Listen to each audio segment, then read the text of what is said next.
When Senator Klobuchar read Trump's Truth Social post word for word in that hearing room, something shifted. "We can't delay any longer, Pam," she quoted directly from the president's message to his attorney general, naming specific targets for prosecution. What followed wasn't just evasion. It was a real-time demonstration of how political directives flow from social media posts to Justice Department policy, turning law enforcement into personal vendetta machinery. And we know that I'm in favor of an assault weapon ban, period. I look at these bills and I think, does this hurt my Uncle Dick in the deer stand? We have a proud tradition of hunting in Minnesota. I don't think they do. But as I talked to Director Patel, and he told me in the chair you are sitting in right now, that assault weapon ban could prevent future attacks. I talked to him about better background checks, about red flag laws, and then that perhaps we could find common ground on what actually happened in Florida, which would be to at least change the minimum age for purchasing assault weapon, because we've got 18 to 20-year-olds commit gun homicides at over triple the rate of adults 21 years and over, even though that wouldn't helped in Annunciation Church because he was a few years older. She was a few years older. But as you know, the shooter at Parkland was 19 years old, and the shooters in Buffalo and Uvalde were both 18 years old. So given your efforts in Florida, do you agree that at least raising the age for purchasing assault weapons could reduce the number of these shootings? Senator, first, that's pending litigation, and I can't discuss that at all. The 21 is pending litigation. I cannot discuss In that. Florida? But if I could go back I really the didn't know 21 this. age is pending litigation. I can't discuss that. But Senator, back to what you said about what happened in Minnesota, there is no place for that. And I believe I spoke to you after that horrific, those murders. And I'm so sorry that happened. And all of my federal agencies were partnering with state agencies, working hand in hand in Minnesota. What I can tell you about the Second Amendment is this is the most pro-Second Amendment DOJ in American history, as you know.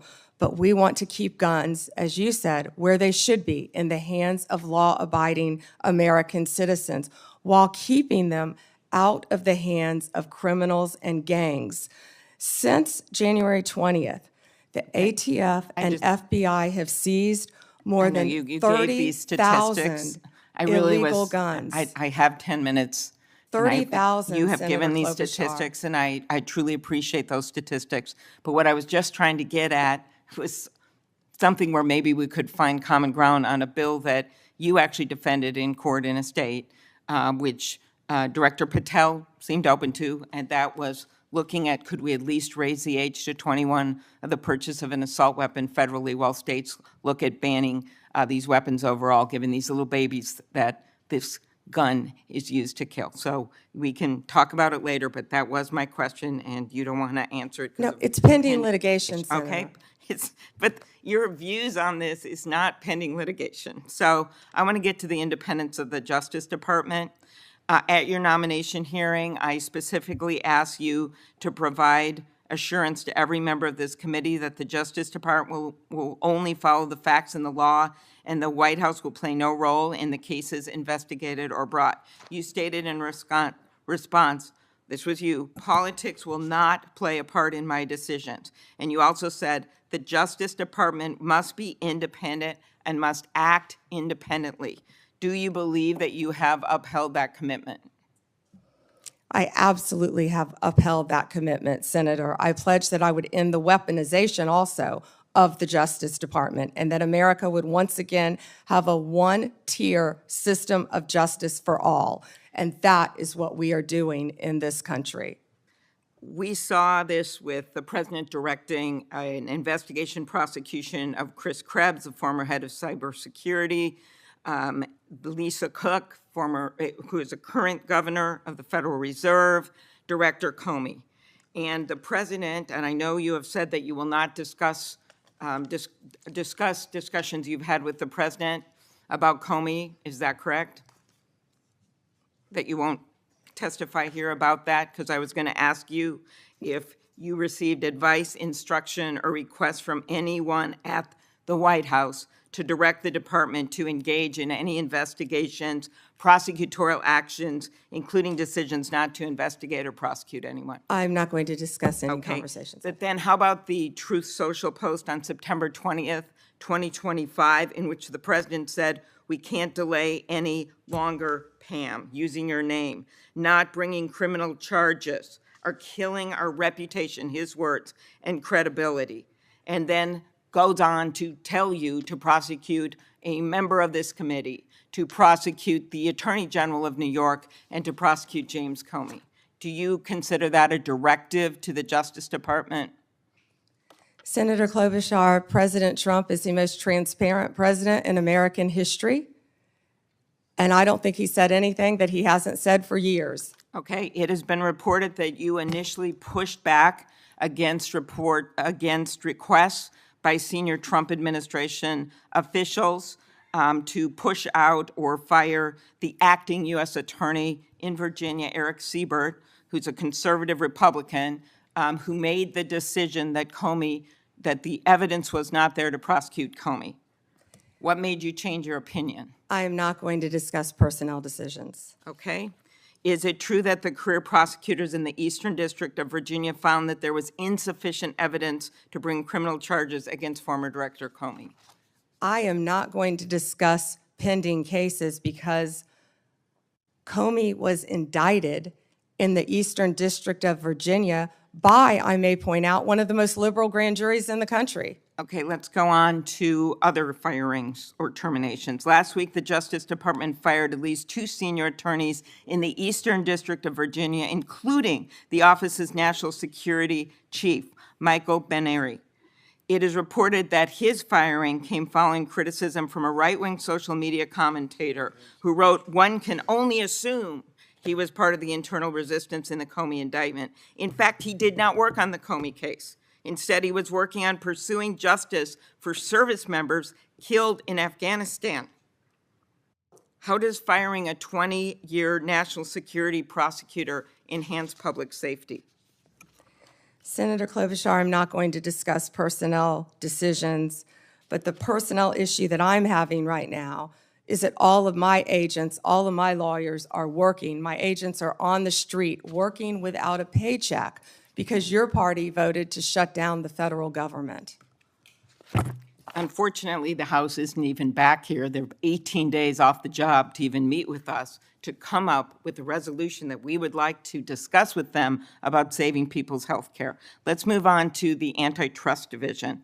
Did you authorize your chief of staff to overrule top officials in the Antitrust Division to settle the challenge to the Hewlett-Packard Enterprises Juniper Networks merger? Senator Gail Slater runs my antitrust unit, and she is doing an excellent job on many, many cases. As you know, that is a pending case. Okay. In any merger, just to clarify, in any merger, Senator, there is a deal struck with our office and with the corporations involved, but then that also goes to a court to certify in any merger. In any merger, it's a multi-step process. Okay, I and will that ask some process further is still pending, questions Senator about Klobuchar. antitrust. I just had one other thing. DOJ can now take the extraordinary step of subpoenaing expired. journalists. Has the Justice Department issued any subpoenas to journalists under the updated guidance? Time has expired. Okay, I'll ask You those may on the record. respond. What Senator Klobuchar did in that hearing was surgical exposure of how modern political power operates through digital commands and institutional capture. By reading Trump's Truth Social post verbatim, she forced viewers to witness how a president weaponizes the Justice Department through public directives. The post was extraordinary in its directness. "We can't delay any longer, Pam. Not bringing criminal charges are killing our reputation and credibility." This wasn't subtle communication. It was direct instruction, naming specific targets: a committee member, the New York Attorney General, and former FBI Director Comey. When asked if this constituted a directive, Bondi's response revealed everything. President Trump is the most transparent president in American history. That answer is more damaging than denial because it normalizes the pattern. Bondi confirmed the president regularly issues prosecution directives through social media. The transparency defense suggests public corruption is less problematic than private corruption, when it's actually more dangerous because it signals to the entire system that political loyalty trumps legal process. Klobuchar then exposed another layer through personnel decisions. Michael Benery, a 20-year national security prosecutor, was fired after criticism from a right-wing commentator who falsely claimed he resisted the Comey indictment. Benery wasn't working on that case. He was pursuing justice for service members killed in Afghanistan. This shows how the department responds to social media pressure campaigns based on false information. When career prosecutors are fired following online attacks, and the Attorney General won't explain reasoning, it creates a chilling effect. Prosecutors understand they're watched not just by supervisors, but by political commentators who can end careers with tweets. The antitrust question revealed political appointees overruling career officials on complex merger decisions. While Bondi deflected by noting court oversight, the real issue is whether expert analysis gets subordinated to political preferences. Most telling was Bondi's deflection when pressed on firings, blaming Democrats for government shutdown instead of addressing substance. This technique of attacking opponents while avoiding accountability is classic authoritarian behavior. The pattern Klobuchar exposed is systematic. Public directives through social media, personnel decisions driven by loyalty, career professionals replaced with appointees, deflection when confronted. This isn't dysfunction, it's deliberate construction of a justice system serving political power rather than legal principle. When prosecutors know careers depend on political alignment rather than merit, they self-censor. When the public sees justice responding to social media commands, they lose faith in equal justice. When international partners witness this politicization, they question cooperation on transnational crimes. Democracy requires institutions that resist political pressure and apply law consistently.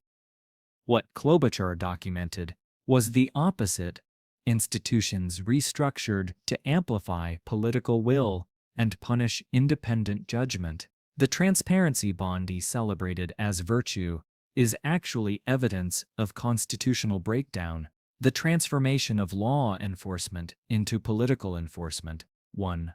Truth Social post at a time.